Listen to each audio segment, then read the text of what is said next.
Olá pessoal, tudo bem? Eu sou o pastor Giovanni e esse é o nosso podcast Casa na Rocha. É o podcast número 38 e hoje o nosso tema é um tema bem interessante, o que é o comportamento autolesivo. Nós vamos estudar vários temas aqui relacionados à psicologia, ao entendimento de como funciona a mente, a alma, as emoções, os sentimentos e de alguma maneira queremos contribuir com o seu conhecimento, com o seu crescimento pessoal, coletivo, social, e esse é o desejo do nosso coração. O que é o comportamento autolesivo, tá bom? Nós temos aqui, graças a Deus, nossa querida obreira, mas também psicóloga, especialista em várias áreas psicológicas, vai estar aqui compartilhando comigo esse momento e batendo um papo bem gostoso na presença de Deus, nos ensinando coisas maravilhosas sobre essa questão do comportamento autolesivo. E como sempre fazemos, nós iniciamos sempre com o texto bíblico, com a palavra de Deus. Esse podcast é cristão, tem a cosmovisão cristã. E nós estamos aqui baseados em Filipenses 4:5. Filipenses 4:5 diz: seja a vossa equidade, ou seja, o vosso equilíbrio, notório entre todos os homens, porque perto está o Senhor. Olha a importância de vivermos uma vida de equidade, de equilíbrio, de moderação, de temperança.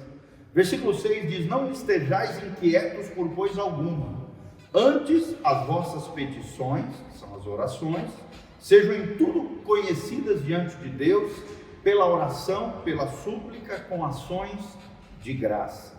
Olha que coisa linda. Então, se tem algo que está inquietando você, se tem algo que está prejudicando a tua vida emocional, sentimental, afetiva, social, apresente a sua petição, a sua necessidade diante de Deus. Como? A Bíblia diz, através da oração, da súplica, que é aquele clamor desesperado num momento de emergência, numa necessidade extrema, e com ação de graças, com gratidão, louvor, exaltação ao nosso Senhor. E aí, como consequência, como resultado, vem o versículo 7.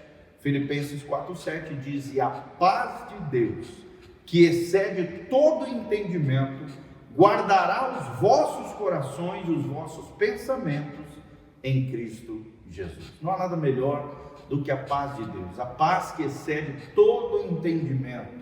Essa paz, a paz de Jesus, a paz de Deus no nosso coração, é essa paz. E paz significa relacionamento harmonioso com o Criador, entre a criatura e o Criador. Paz também, no senso comum, é conhecido como ausência de guerra, ausência de conflitos.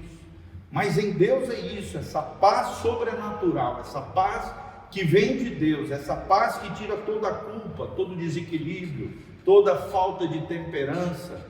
Essa paz de Deus reine nos nossos corações, guarde os nossos corações em Cristo Jesus, o nosso Senhor, e guarde também a nossa mente, os nossos pensamentos, que é onde está centralizada a nossa personalidade. Na alma humana está o intelecto, ou seja, o nosso entendimento, está o pensamento, é claro, está a nossa volição, a nossa vontade, o nosso livre-arbítrio, a nossa capacidade de fazer escolhas conscientes, e na nossa alma, o centro da personalidade humana, também está os sentimentos e as emoções. Todas elas, tudo isso que nós falamos, pode ser guardado através da paz de Deus, que excede todo entendimento. A grande pergunta é: o que é que está inquietando você? O que é que está incomodando a sua vida? E nós vamos falar sobre essa temática psicológica, comportamental, que é o comportamento autolesivo. E nada melhor do que uma psicóloga para trazer esse conhecimento para nós, tá bom? Fala, querido, o que é o comportamento autolesivo? Boa tarde a todos.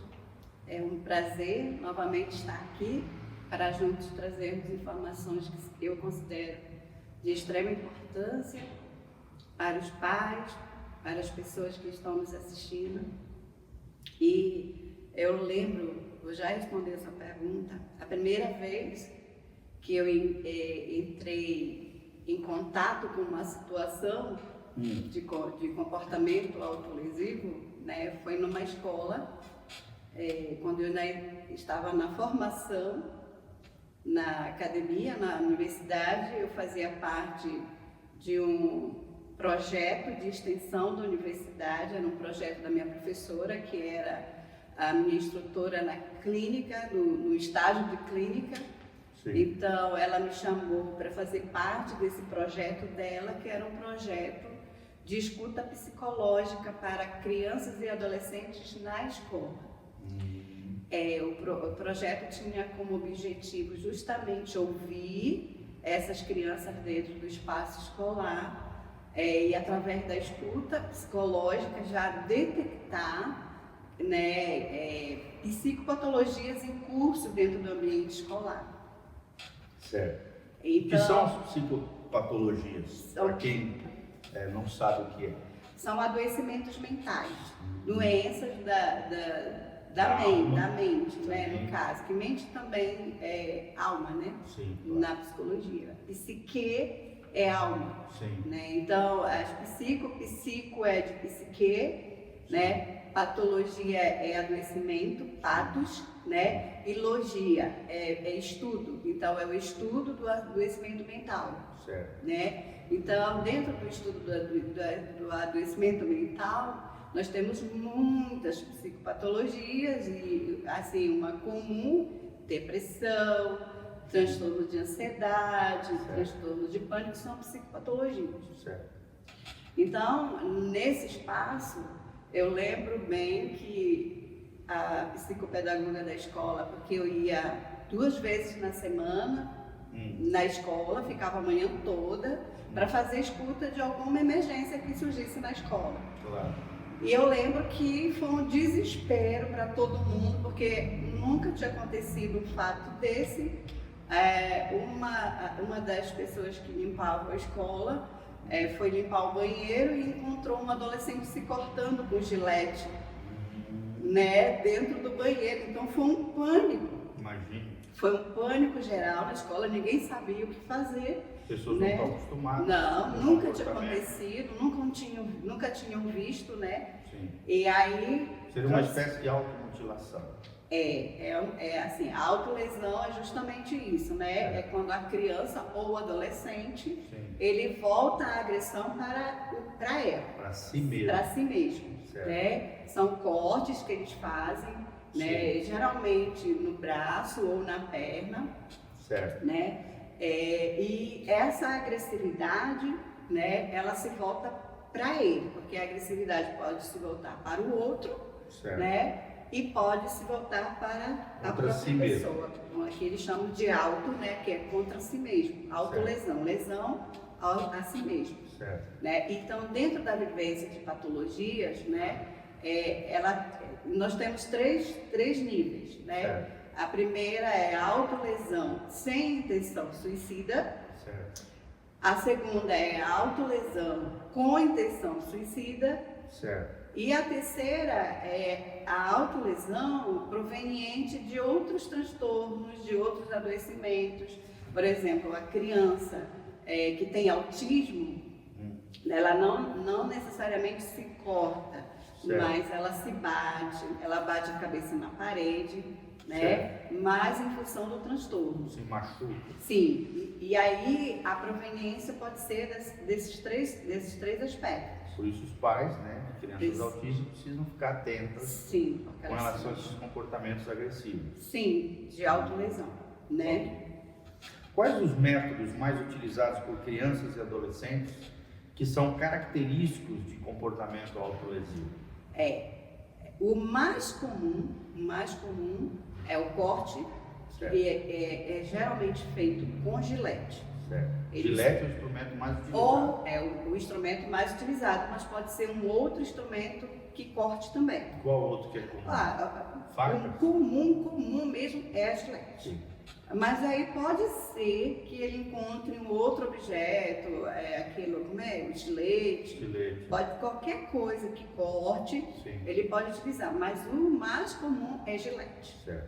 Inclusive eu já atendi como pastor pelo menos 3 casos de adolescentes que se automutilavam, autolesão, tinham esse comportamento, né, agressivo consigo mesmo e utilizavam o estilete ou gilete. É o que eles mais utilizam. Por quê? porque é fácil de carregar.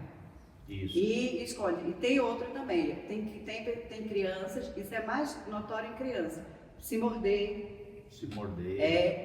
se bater, se esbofetear, principalmente se agredir, né? É toda a agressão que é voltada contra ele mesmo. Para si mesmo. Para si mesmo. Por isso, comportamento Autolesivo.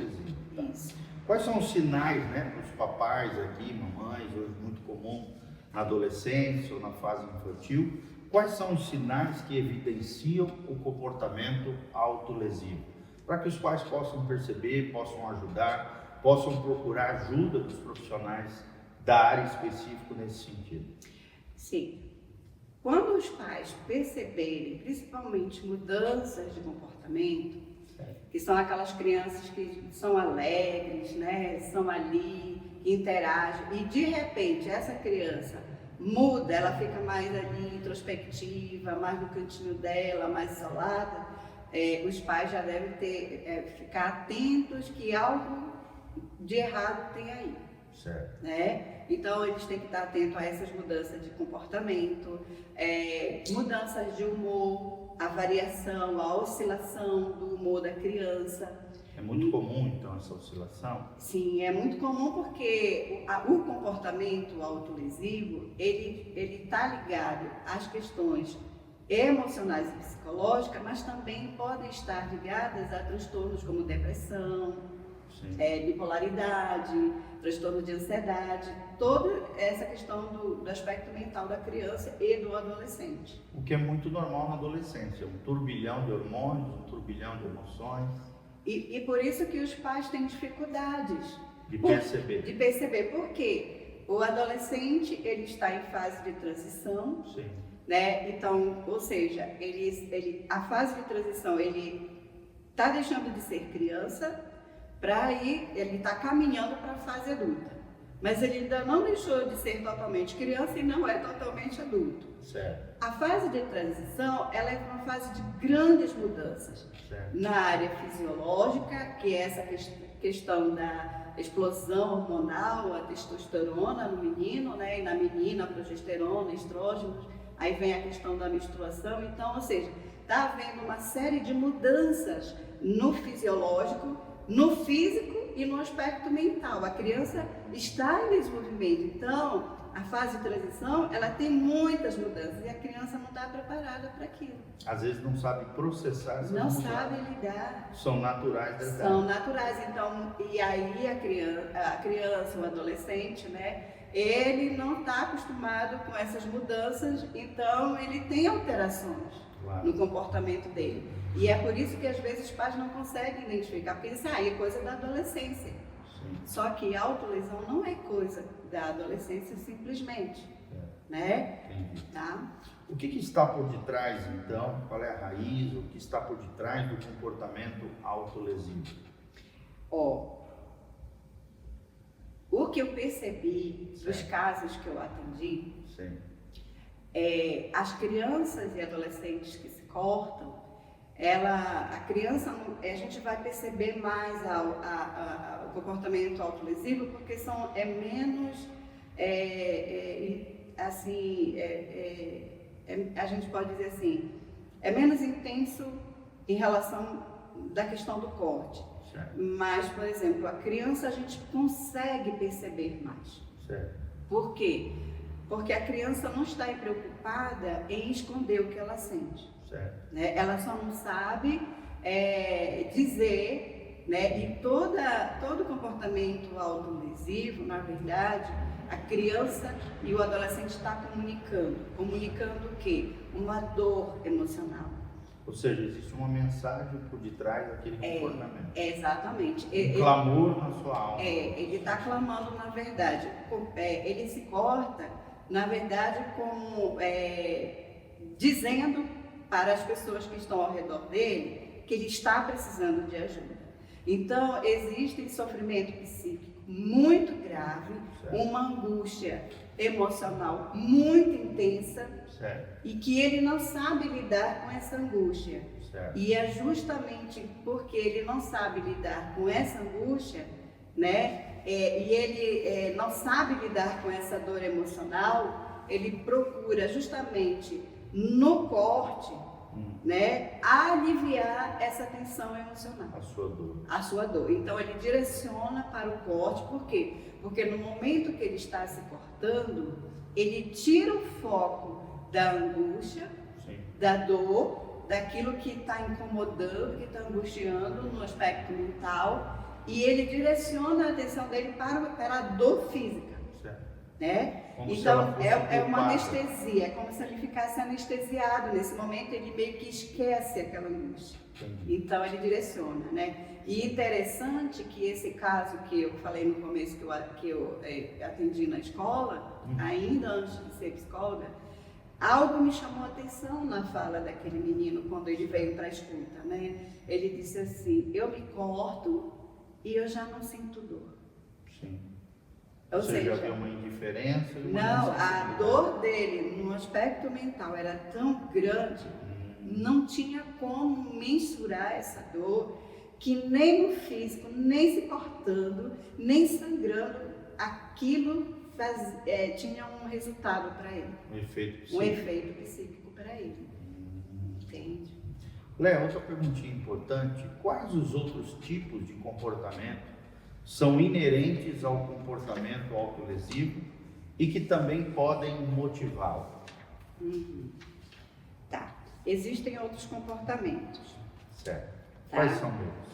São dificuldade de regular o humor deles, eles não sabem regular.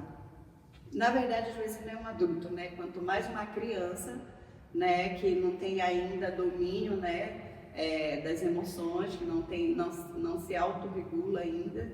Os adolescentes estão em fase de transição. Sim. Então essa dificuldade de regular o humor é um outro motivo que também leva ao comportamento autolesivo. Uma outra questão é eles são muito impulsivos. Uma das características da adolescência é a impulsividade. Certo. Eles tendem a fazer coisas muito pelo impulso, eles não pensam em consequências, né? Eles não estão preocupados com consequências, eles são muito impulsivos. Esse é um outro fator que motiva também a autolesão. Dificuldade em expressar sentimentos, porque muitas vezes quando eles vão dizer: eu estou sofrendo por causa disso, aí o pai: mas isso é bobagem. Muitas vezes aquilo que é bobagem para o adulto é o que está causando angústia e dor para o adolescente e para a criança. Então, a partir do momento que a pessoa diz para ele que aquilo é uma bobagem, ele vai se fechar e esse sofrimento dele tende a aumentar. Certo. Então, ele vai para outros caminhos também, entendeu? Para tentar resolver. Dificuldades no nível de relacionamento interpessoal, são crianças e adolescentes que tendem a ser isoladas, têm dificuldade de relacionar com outras crianças, aquilo que muitas vezes a gente chama, né, de antissocial. Sim. Eles são muito tendenciosos para isso. Por quê? Porque às vezes sofrem bullying, são rejeitados, são muito criticados. Sim. Então às vezes a crítica, a criança ou adolescente não sabe como receber aquela crítica, tem dificuldade, né, em relação àquela crítica. Exatamente. Socialmente. Não sabe responder a isso, vai guardando esses sentimentos, vai se tornando cada vez mais um bobão na sociedade, para falar numa linguagem mais, né, uma pessoa assim insignificante, e isso vai adoecendo cada vez mais. Não que ela não tenha importância, mas socialmente, no grupo social, às vezes é deixada de lado e não é acolhida, muito menos compreendida. Às vezes ela quer fazer parte daquele grupo na escola e aqueles meninos não querem que ele faça parte. É meio que excluída. Não tem aquelas criancinhas assim: esse é o nerd. Essa pessoa estranha. A pessoa estranha. Sim. Não, nós não queremos você nesse grupo aqui. Entendi. Outra coisa, eles têm rejeição. Sofrem muita rejeição, muita crítica, e eles se fecham. Sim. Né? E às vezes se sentem culpadas por isso. Sim. Esse mau processo de culpa acaba levando o comportamento autolesivo. Eles sentem raiva porque estão sendo rejeitados, só que eles não sabem para onde direcionar essa raiva. Como lidar. Não sabem lidar com essa raiva. Então, às vezes, como não são crianças que são tendenciosas a agredir o outro, ela volta essa raiva para ela. Entendi. Entendeu? Qual a diferença entre o comportamento autolesivo, que é o tema de hoje, e a ideação suicida? Interessantíssimo, né? Tem diferença entre esses dois conceitos? Qual é a diferença entre esses dois comportamentos? Sim, tem, tá? Explica para nós aqui, nosso Por caro ouvinte, exemplo, principalmente os pais, né, de adolescentes, de crianças que podem ter esses traços e esses comportamentos dificultosos e complexos. então assim, o comportamento autolesivo, ele é uma autoagressão da criança, mas essa criança ou adolescente, ela não está pensando em morrer. Ela está pedindo ajuda. Ela está sentindo algo que está angustiando ela, que ela não sabe lidar com essa angústia, com este sofrimento. Então, ela se corta porque ela quer tirar o foco da dor emocional para algo físico. Certo. Então, ela não está ali querendo morrer necessariamente nesse momento. Sim. É maior a frequência desses comportamentos, porque toda vez que se apresentar uma situação em que ela não sabe lidar, ela não tem uma resposta para aquilo, ela vai se cortar. Certo. Ela tem também, ela não tá, são métodos que não vão causar necessariamente a morte, tá? São muitos métodos diferenciados que ela vai utilizar. E também a motivação é aliviar o sofrimento psíquico. Certo. Já na ideação suicida, né, a intenção da pessoa é morrer. Ela Ou quer seja, um morrer. desejo de morte.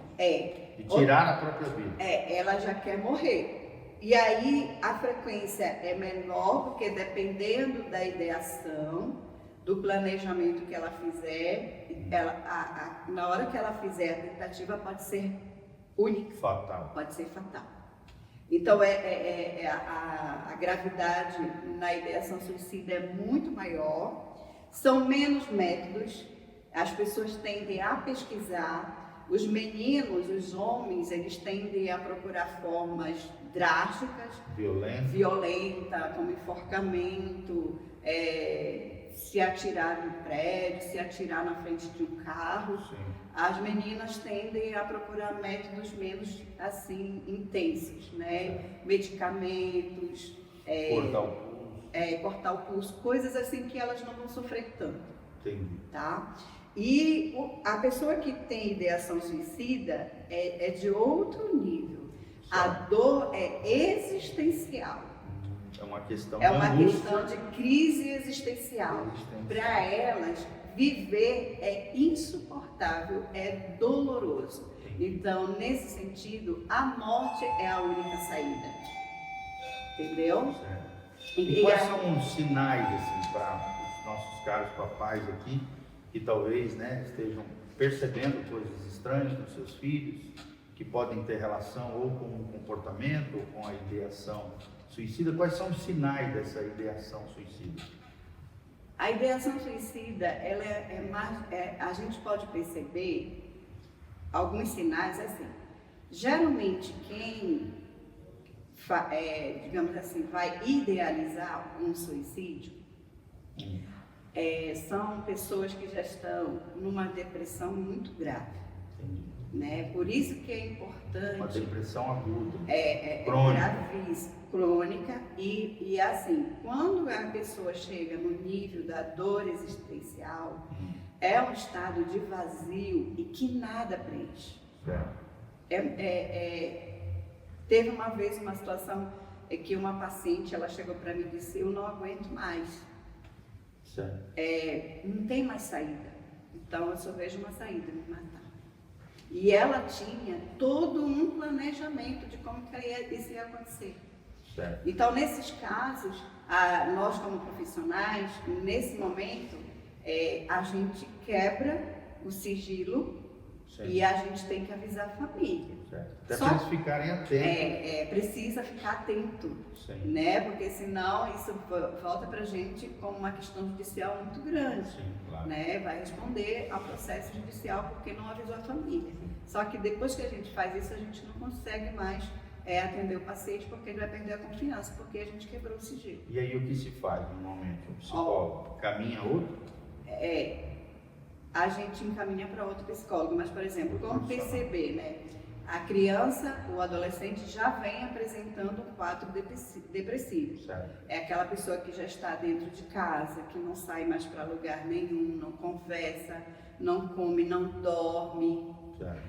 tá? Está totalmente isolado, muitas vezes já está no uso de medicação, tem que ficar muito atento a adolescentes, adultos, crianças que estão nesse quadro já assim, que já estão dentro de casa, não sai, não conversa com ninguém dentro de casa, não sai para lugar nenhum. Então é mais fácil de perceber que eles não estão bem. Então essa atitude antissocial, de isolamento, é um dos sinais dessa depressão profunda, Sim. Questões existenciais, de angústia profunda, Sim. que podem levar a essa ideação suicida. Pode levar, né? Porque assim... Ideação porque tem a ver com ideia suicida? Idealização de como que vai se suceder. Por exemplo, o corte, né, a autolesão, eles estão no quadro geral, os dois comportamentos, né? No quadro geral, né, na classe geral dos comportamentos autolesivos está o comportamento autolesivo e a ideação suicida. Certo. Então, a ideação suicida, a pessoa tem intenção de morrer. Entendi. E aí, nesse caso, ele vai idealizar, ele vai pesquisar. Fantasiar. Não fantasiar. Aqui não planejar. É mais. Aqui ele vai fazer um planejamento. Então não é apenas uma fantasia. Não, essa idealização é no sentido de como vai ser a morte. Sim. Processo. Tá? Não é uma fantasia, é planejamento. Ele vai fazer um plano e aí ele vai tentar. Certo. Ele vai para a ação. Para tentativa. Para tentativa, para romper com aquele mal, com aquele sofrimento, com aquela dor existencial. Que é a vida em si, a existência. É, a existência. Ele quer cessar. Para ele, naquele momento, o que vai cessar a dor é cessar a vida. Entendi. Entende? E aí, por isso que é autolesão também. Sim, claro. O comportamento autolesivo, ele não tem intenção, a princípio, de morrer. Ele quer extinguir a dor que ele está sentindo, a angústia. Ou seja, é uma coisa mais leve. Mais leve. Mas ao mesmo tempo mais preocupante. Precisa ficar preocupado. Porque pode progredir a ideia. Para a idealização suicida. Pode sim, pode caminhar para essa coisa mais... Aí já é muito mais preocupante e sério.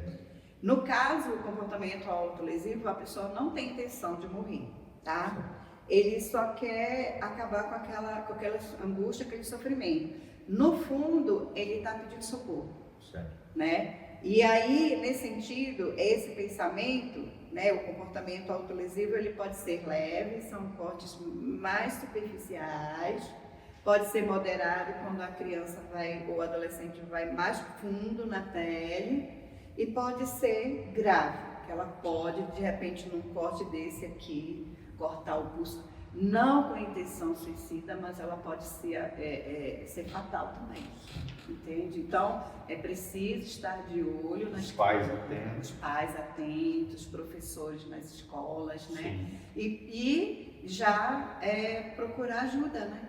Isso, que daí surge a sétima e última pergunta aqui para nós.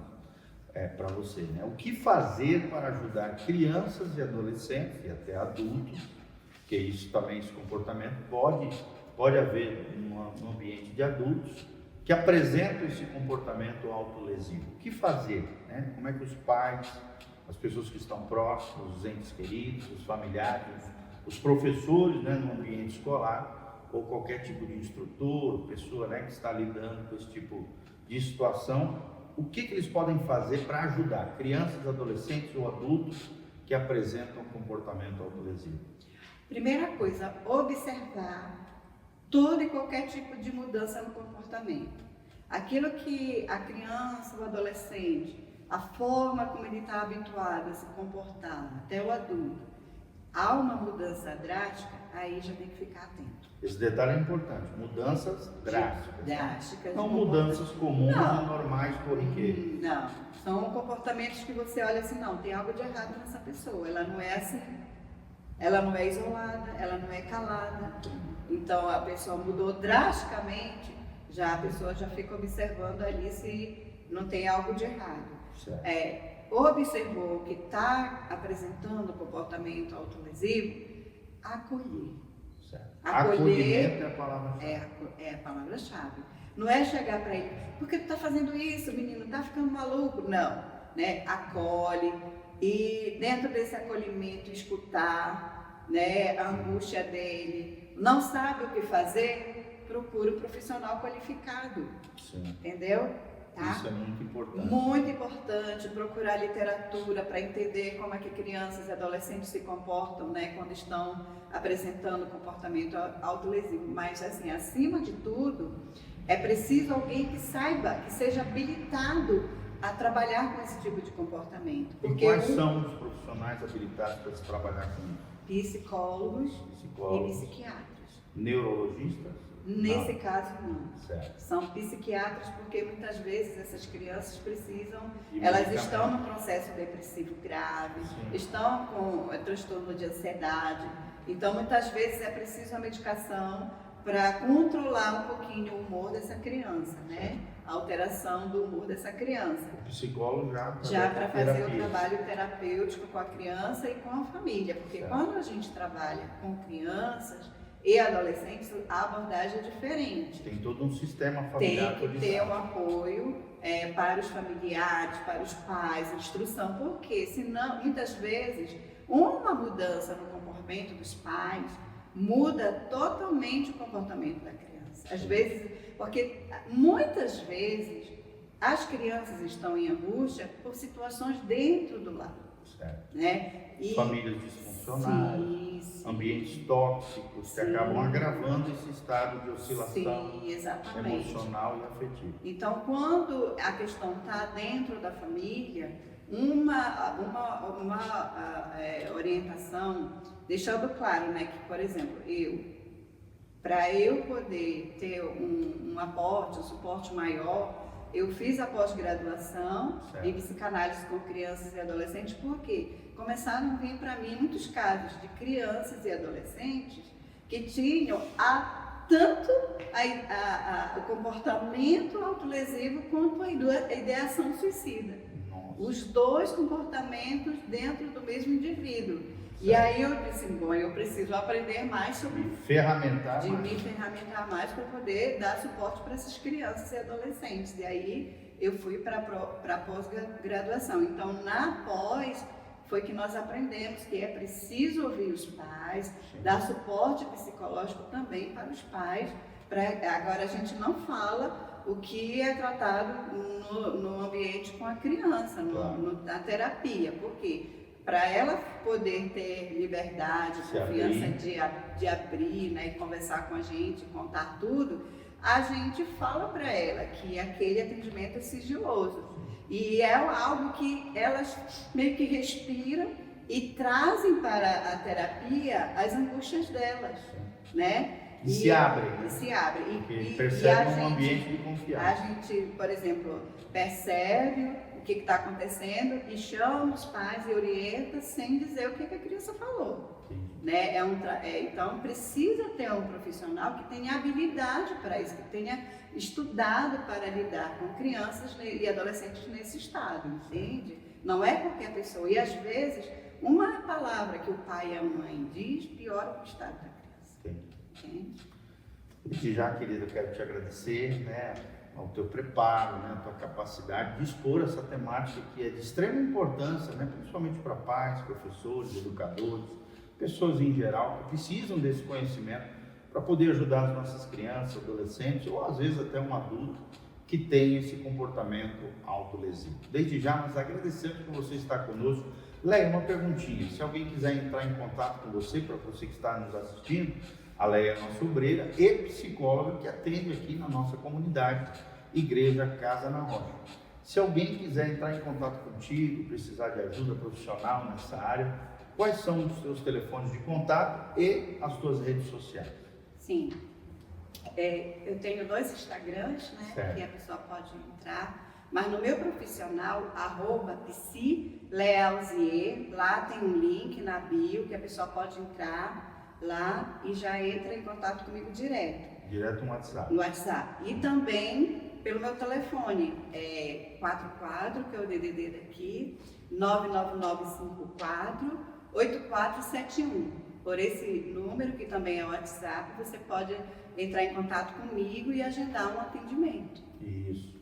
Também, se você quiser procurar fisicamente, tem a nossa comunidade, só procurar a Betinha, nossa secretária aqui, tanto minha quanto da Léa. Sim. Nós estamos aqui à disposição, de portas abertas, para receber você, para te atender com muito carinho, com muito amor, ao mesmo tempo te acolher na nossa comunidade, Igreja Casa na Rocha. As nossas redes sociais, Instagram, Facebook, YouTube, e todo esse material que nós produzimos em vídeo, também temos em áudio no Spotify. É só você colocar na lupinha de procurar, tudo junto, Igreja Casa na Rocha, você vai achar os nossos canais e vai estar inteirado e interagir conosco. Deixa aí embaixo nos comentários o que você achou desse vídeo, desse devocional, desse podcast, desse momento, né, de reflexão, de bate-papo sobre essa temática tão importante, comportamento autolesivo. O que você achou, o que você aprendeu, da onde você está nos assistindo, qual é a sua cidade, e também se você tiver qualquer pedido de oração. Nós somos uma igreja cristã,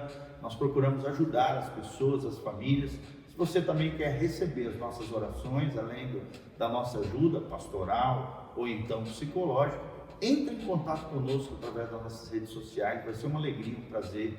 Estamos de portas abertas para te receber com muito amor, com muito carinho. Os nossos cultos aqui, se você quiser vir cultuar conosco, conhecer a nossa comunidade, Igreja Casa na Rocha, é na quarta-feira, às 20 horas, na sexta-feira, às 3 horas da tarde, no domingo, 2 cultos, às 9 horas da manhã e às 19 horas, Igreja Casa na Rocha, Dr. Camargo, 4555, aqui na Zona 2, no centro de Umuarama, Paraná. Sou o pastor Giovanni. Eu quero terminar esse nosso devocional, esse nosso podcast, com o Salmo 27:10. Uma das coisas que a Léa falou foi sobre acolhimento. E Deus, o que Deus pode nos ensinar acerca do acolhimento? E o Salmo 27:10 diz: porque quando meu pai e minha mãe me desampararem, o Senhor me acolherá. Olha que coisa linda. Por mais que os afetos, as relações humanas muitas vezes nos frustram, às vezes nos ferem, o maior dos afetos são a relação entre pais e filhos. Por mais que eles falhem e às vezes até talvez não consigam suprir as nossas carências ou expectativas, a Bíblia diz que o Senhor, o Deus da Bíblia, o Deus e Pai de nosso Senhor Jesus Cristo, o Senhor te acolherá. Que nós sejamos, como igreja, como povo de Deus, pessoas acolhedoras, não julgadoras, não pessoas críticas, julgadoras, né? Ou segregadoras, de rejeição, de julgamento, mas sim pessoas acolhedoras, daqueles que são diferentes, daqueles que estão sofrendo e daqueles que precisam da nossa ajuda. Eu sou o pastor Giovanni. Se você também quiser me conhecer nas redes sociais, meu Instagram é PRGIO, Instagram. Nosso YouTube é PR Giovanni, tudo com I, Giovanni. E as nossas demais redes sociais são as redes sociais da nossa igreja, como eu já falei, Igreja Casa na Rocha, tudo junto, tá bom? Que Deus nos abençoe, a graça e a paz de Jesus, que Deus seja conosco, nos guie e nos ilumine em toda a verdade.